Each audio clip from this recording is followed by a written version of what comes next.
Quando o imperador Vespasiano morreu, 9 anos haviam se passado desde que o segundo templo de Jerusalém fora destruído pelos romanos.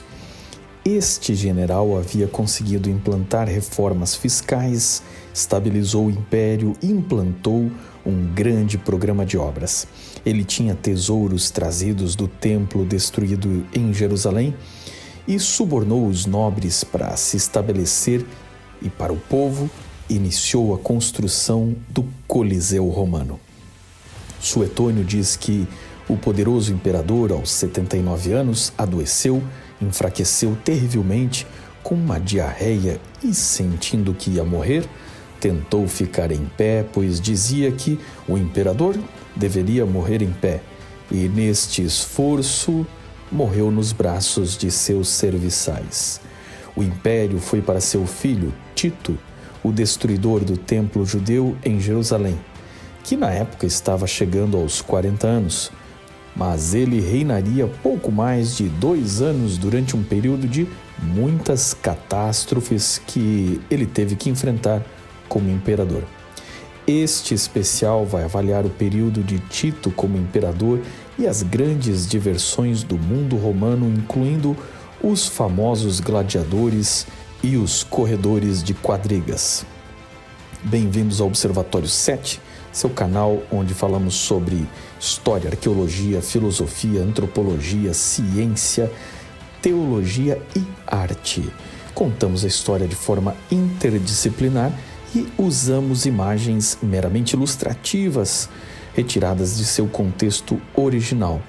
Confira a nossa bibliografia abaixo do título e inscreva-se para receber mais episódios desta série e de outras.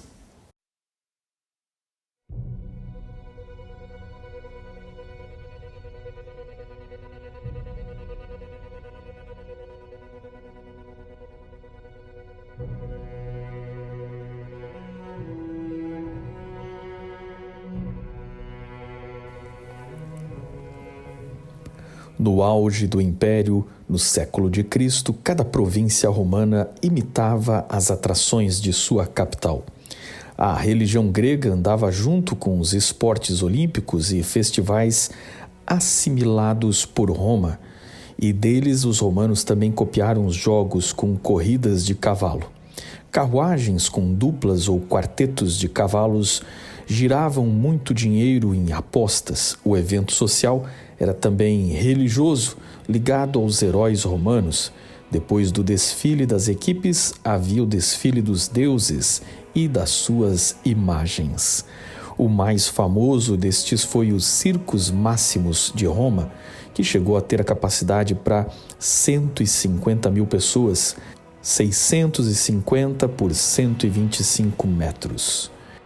Equipes divididas por cores corriam num vale-tudo, onde você poderia ser arremessado ao muro e ser facilmente atropelado se caísse no percurso. A cada volta dos corredores, estátuas em forma de golfinhos marcavam o ciclo, pois este era o animal considerado muito veloz e símbolo de Netuno, o deus patrono dos cavalos, que também estava sendo honrado na festa.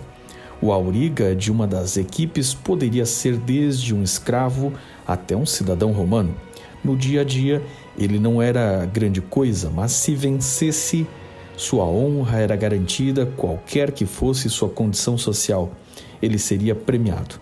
Os cavalos também eram muito famosos e os romanos preferiam os cavalos da Espanha e do norte da África.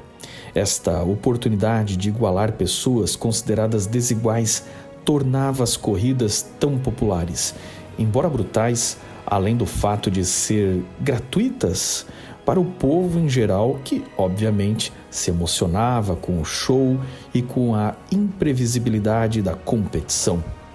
Havia ainda outras opções culturais mais elitizadas.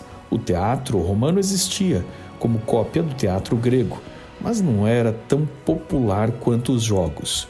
O que realmente atraía o público era o sangue sendo derramado. A luta de gladiadores foi praticada em todo o Império Romano e durou pelo menos 1000 anos, vindo desde as raízes etruscas de onde os romanos copiaram esta prática. Imperadores como Calígula, Tito, Adriano, Lúcio, Vero, Caracalla e outros se apresentaram como gladiadores em jogos e, é claro, muito bem controlados. O imperador Cômodos apreciava em especial participar matando animais. Por trás do entretenimento, muita gente estava ganhando dinheiro. O editor era o produtor que financiava o espetáculo.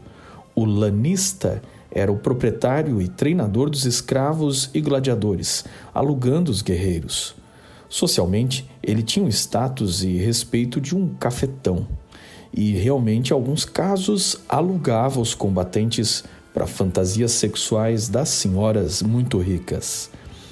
O lonário era um homem de tanga e chicote que castigava lutadores relutantes e torturava animais para reagirem brutalmente na arena. O rudes era o árbitro que usava uma vara de madeira para mediar os combates. E por fim, os gladiadores, tratados num misto de escravidão cruel sob treinos exaustivos e privilégios vez ou outra em banhos e no banquete final antes de sua luta fatal.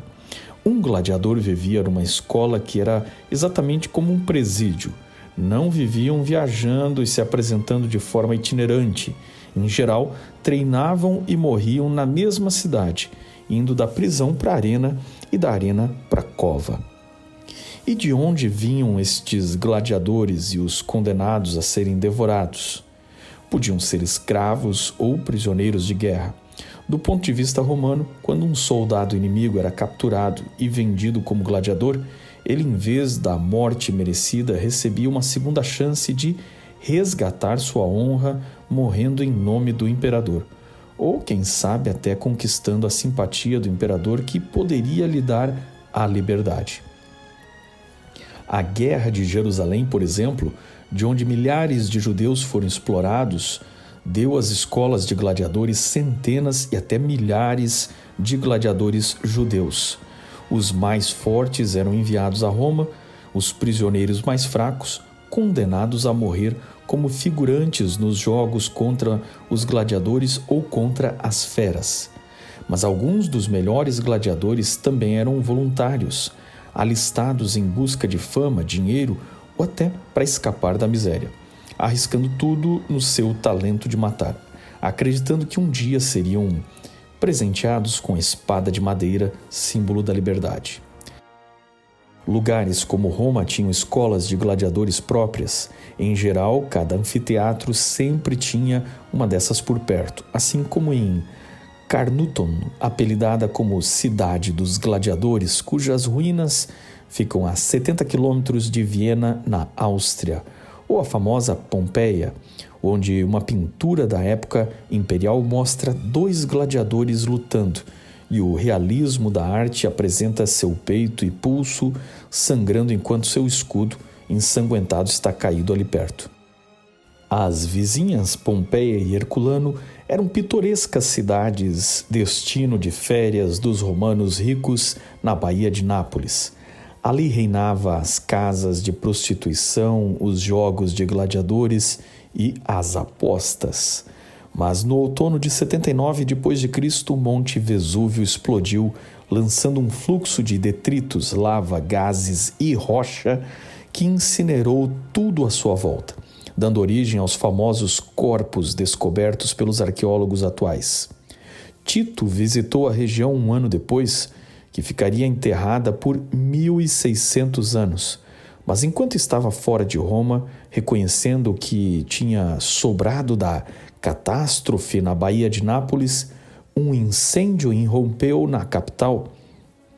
Embora não tão grande como aquele de Nero, este deu grandes prejuízos públicos, destruindo o panteão de Agripa e o teatro de Pompeu, inclusive o templo de Júpiter, entre outros lugares.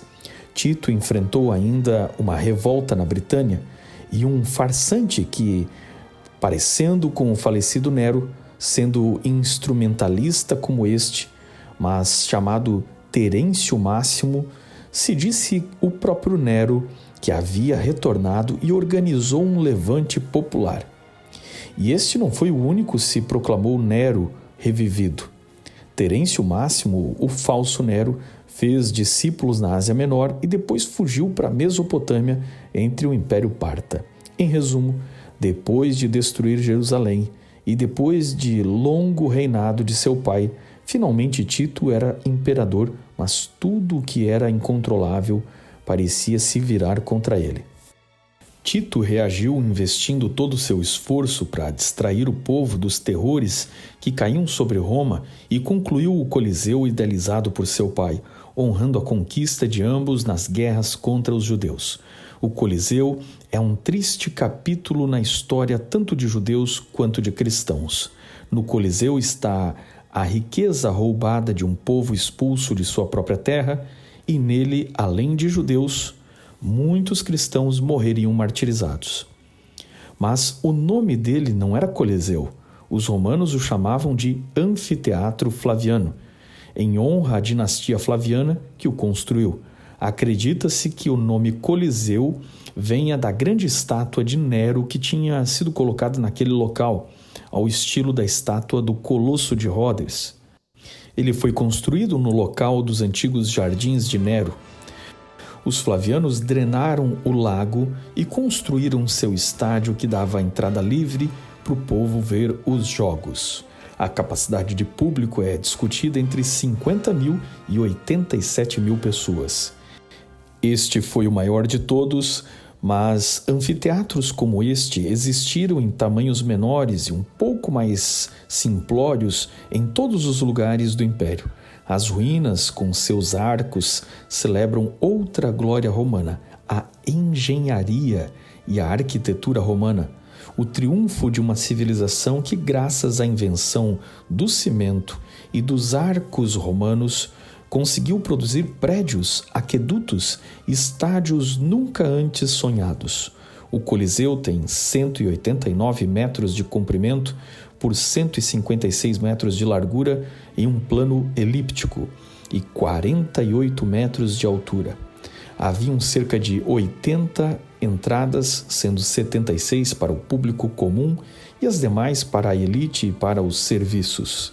Estas entradas e saídas eram chamadas de vomitória e o povo acessava seu lugar correto através de ingressos feitos de cacos de telhas. O povo ainda desfrutava de coberturas reguláveis de tecido para os proteger do sol forte.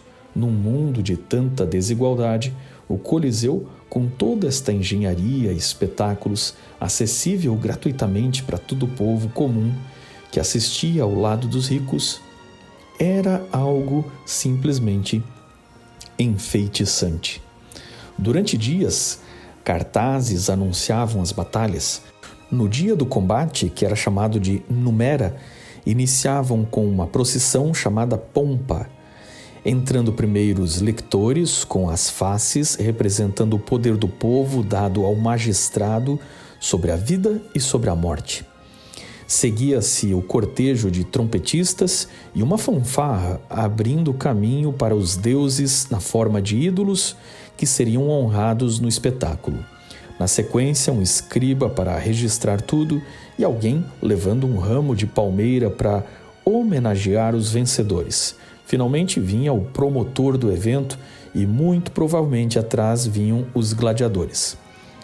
Uma das maiores façanhas do Coliseu era a capacidade que os romanos tiveram de construir aquedutos que jogavam para dentro dele milhares de litros de água, inundando a arena onde navios de batalha eram colocados para encenar batalhas navais chamadas de naumáquia. Ao terminar, canais drenavam a arena que voltava a ser um campo terrestre. Isso era custoso, foi feito poucas vezes e depois de um tempo, Domiciano, o irmão e sucessor de Tito, decidiu construir o hipogeu, que são estas salas e paredes para animais, escravos e outros que ficavam no porão da arena e subiam ou por rampas ou por elevadores, movidos por polias e escravos girando os mecanismos. O espetáculo normalmente iniciava com os animais e terminava com o duelo humano, que era o mais esperado. Na abertura eufórica, Com narradores, música e decoração a rigor, ocorriam a representação de grandes mitos gregos e romanos, e vinha o intervalo com lutas na forma de comédia e malabares. A arena central era uma oval de 87 por 55 metros. Tinha um piso de madeira coberto de areia e daí vem a palavra arena. Portões do subsolo da arena se abriam deles, dando acesso aos animais como elefantes, rinocerontes, hipopótamos, girafas, avestruzes e felinos selvagens que eram abatidos ou poderiam ser torturados até lutarem um contra o outro, ou ainda o espetáculo da Damatio ad Bestias, quando escravos prisioneiros de guerra ou condenados eram lançados nus na arena para serem devorados pelas feras como felinos, ursos e lobos. Nas atrocidades com os animais, 2 tipos de gladiadores eram muito esperados: o venator, que era um caçador especialista, e o bestiari, que especializado em combater as feras, além de fazer shows como de circo, onde obrigava feras e bestas a realizar façanhas como andar numa corda, colocar o braço na boca dessa fera ou serem conduzidos como animais domésticos. No intervalo, mágicos e malabares entretinham o público. Exatamente por isso, a expressão circo romano era utilizada. Finalmente chegava a batalha humana na arena, que era cuidadosamente selecionada de acordo com o tipo de armadura de cada lutador, que era treinado num tipo específico de arma, pronta para explorar os pontos fracos, premeditadamente implantados nas proteções de outro tipo de gladiador e armadura. Entre os festivais mais raros e exóticos numa arena estavam as gladiatrix. Sabemos que mulheres combateram assistidas por gente como Nero, que colocou em jogos para impressionar o rei da Armênia, onde colocou mulheres, homens e crianças etíopes para lutar. Na época de Domiciano, elas foram chamadas de Amazonas. Outros tipos de gladiadores exóticos eram os bustuários, obrigados a lutar num túmulo, obviamente com implicações religiosas. Andábata era um gladiador obrigado a lutar de olhos vendados para a crueldade e deboche do povo.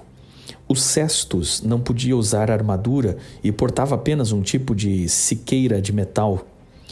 O Arbelas usava uma lâmina circular, enquanto o Tesoura usava a espada com tesouras de lâminas separadas.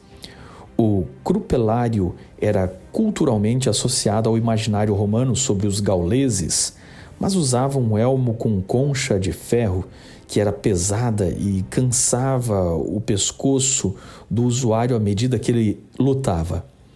Combates montados também ocorriam. Em geral, um gladiador a cavalo usava cota de malha, espada, lança, escudo de tamanho médio e grevas nas pernas. Arqueiros e carruagens também poderiam fazer parte do espetáculo. O Excedários usava o estilo de carruagem celta e podia passar para o combate a pé. E na arena, os combates a pé podiam ser um contra o outro, em equipes ou até de forma desigual. O Dimacairos portava uma espada em cada mão. O Oplomatius, ou lutador armado, era um gladiador com envoltório acolchoados, semelhante a calças, tangas, cinto, caneleiras e um protetor de braço. Em geral, usava o capacete com abas e plumas como adorno. Considerava-se que este modelo foi uma evolução do gladiador samita, quando este povo se tornou aliado e era politicamente incorreto para os romanos de ridicularizarem os seus novos aliados. Outra etnia lembrada na arena foi o Thrax, em referência aos trácios. Este tinha no capacete um grifo associado à deusa vingadora Nêmesis e portava uma espada curva trácia chamada Sica ou Falx e um pequeno escudo. O Murmilo ou Mirmilo usava um capacete com peixe estilizado na crista, mânica no braço, tanga, cinto, polaina na perna direita, escudo longo e o gládio. Às vezes, o gladiador era diferenciado pelo tipo de escudo, sendo estes longos o scutum e o pequeno o parmularius. O provocator vinha armado semelhante a um legionário romano em que foi inspirado. Eles eram os únicos protegidos com algum tipo de peitoral e que só lutavam contra outros iguais a eles. Um dos mais famosos era o Retiarius, o lutador com tridente e rede, que lutava sem capacete, usava uma mânica até o peito e às vezes com uma borda protegendo o pescoço. Havia uma variante dele chamada Laquearius, que em vez de rede usava um laço. A rede poderia ser fatal quando usada contra combatentes com capacetes que ficassem enroscados nela. Para dificultar a vida do Retiarius, criou-se uma variante do murmilo, chamada secutor ou perseguidor, que tinha capacete redondo sem ter como ficar preso e apenas com 2 pequenos orifícios para a visão, imunizando os rostos dos golpes do garfo. Em geral, o guerreiro do tridente combatia um guerreiro com escudo e gládios. Algumas vezes ele ficava em cima de uma plataforma ou ponte, enquanto 2 scutums tentavam escalar a plataforma, enquanto ele lhes atirava pedras e os espetava com seu tridente. Uma vez vencido ou rendido, era o imperador ou os nobres presentes que davam um sinal de positivo ou negativo com o dedão e assim decidiam se ele vivia ou morria, como imortalizado no quadro do pintor Jean-Léon Gérôme, onde o vencedor, com seu pé no pescoço do rival dominado, olha para a tribuna esperando a decisão. Enquanto os desconhecidos lutavam na arena, irmãos se mediam na disputa pelo trono imperial. Tito vivia uma relação de desconfiança com seu irmão Domiciano, que temia querer o seu lugar até que, finalmente, Tito morreu misteriosamente em setembro de 81. Os judeus no Talmud atribuem sua morte a um mosquito enviado por Deus para o ferir, que teria entrado pelo nariz indo até o cérebro em juízo por ter destruído o templo. Filostrato diz que Tito foi envenenado pelo próprio irmão Domiciano. Suetônio e Dion Cássio alegam que ele morreu de causas naturais, mas que foi abandonado sem ninguém lhe cuidar pelo irmão que queria o seu lugar.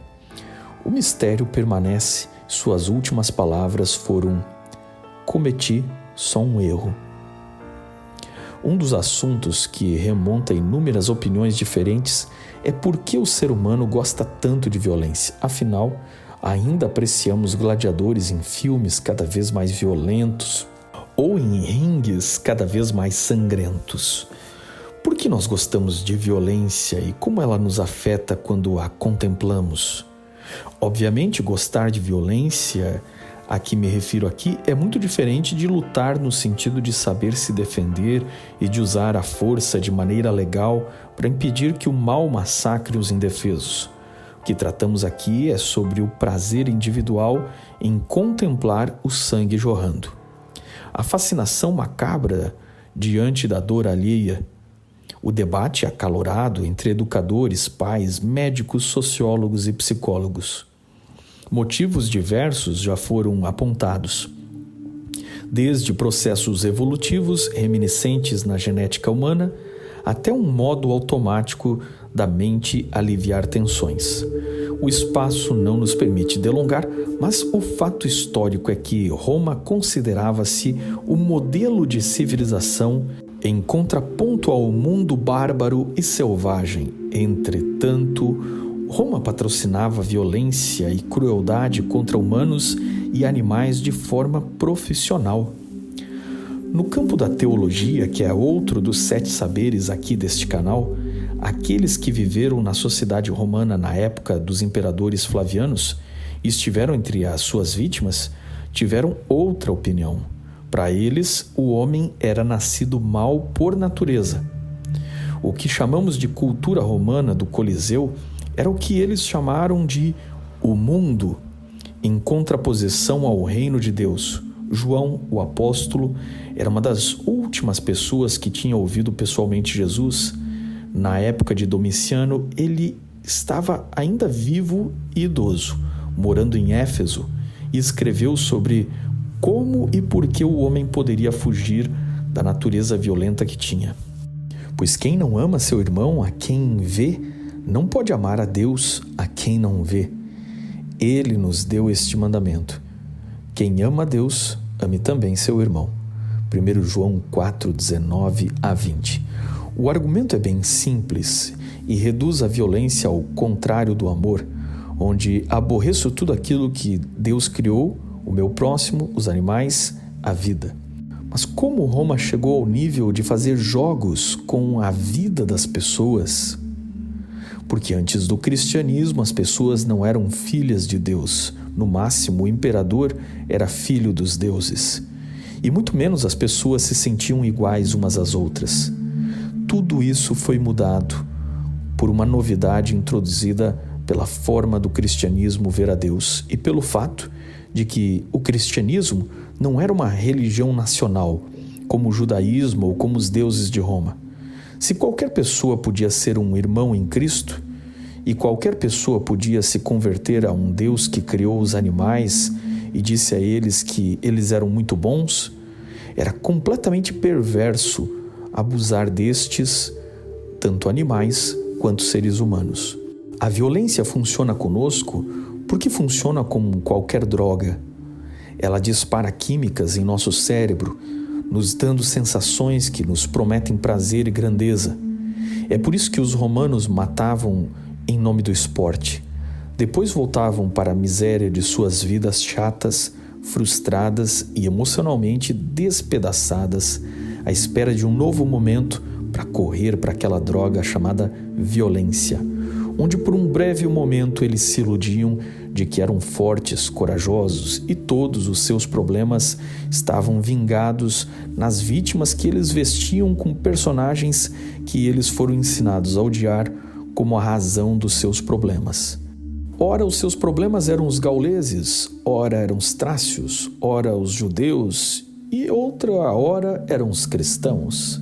Sempre eram os outros o problema. O povo era mimado a jamais fazer uma autocrítica e então surgiu o cristianismo dizendo a eles: arrependei-vos.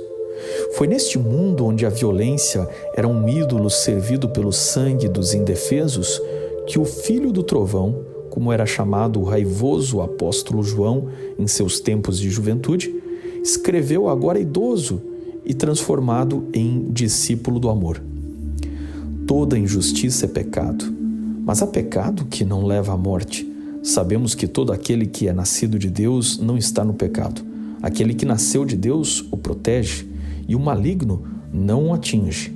Sabemos que somos de Deus e que o mundo todo está sob o poder do maligno. Sabemos também que o Filho de Deus veio e nos deu entendimento para que conheçamos aquele que é o verdadeiro. E nós estamos naquele que é verdadeiro, em seu Filho Jesus Cristo. Este é o verdadeiro Deus e a vida eterna. Filhinhos, guardem-se dos ídolos. 1 João 5, 17 a 21. Eu sei que tão logo este vídeo acabe, algumas pessoas colocarão nos comentários que os cristãos foram as pessoas mais violentas da história e citarão as cruzadas, a Inquisição, a escravidão e outras atrocidades que estão presentes na história posterior ao século de Cristo que eu estou relatando. Aliás, é comum desculpar a própria violência acusando os outros, distraindo o foco de si mesmos, como os romanos faziam com seus escravos de guerra, aos quais eles, dando desculpas, os matavam das formas mais cruéis. A resposta bíblica é que tais criminosos das guerras, da Inquisição e da escravidão ao longo da história do cristianismo, ainda que se digam cristãos, o negaram a Cristo. pois só pode ser reconhecido como cristão verdadeiro quem ama o próximo como Cristo amou. A Bíblia diz: aquele que diz eu o conheço, mas não obedece os seus mandamentos é mentiroso, e a verdade não está nele. Mas se alguém obedece a sua palavra, nele verdadeiramente o amor de Deus está aperfeiçoado. Desta forma sabemos que estamos nele. Aquele que afirma que permanece nele deve andar como ele andou. Amados, não lhes escrevo um mandamento novo, mas um mandamento antigo que vocês têm desde o princípio, a mensagem que ouviram. No entanto, eu lhes escrevo um mandamento novo, o qual é verdadeiro nele e em vocês, pois as trevas estão se dissipando e já brilha a verdadeira luz. Quem afirma estar na luz, mas odeia seu irmão, continua nas trevas. Quem ama seu irmão permanece na luz, e nele não há causa de tropeço. 1 João 2, 4-10. Roma praticou estes jogos por séculos, mas por que parou? A resposta é simples, cristãos. Os cristãos começaram a ser martirizados na arena, queimados, jogados às feras, mas diferente de outras vítimas, cantavam e oravam por seus malfeitores enquanto padeciam. Isso foi causando uma reação perturbadora na plateia que deixou a euforia e foi sendo tocada. A cada um que morria, 10 cristãos surgiam entre os pagãos que assistiam. O número de cristãos se tornou cada vez maior, e quando pararam de ser perseguidos, se recusavam a ir nos jogos, censurando essas atividades, condenando, até que finalmente os jogos vorazes acabaram.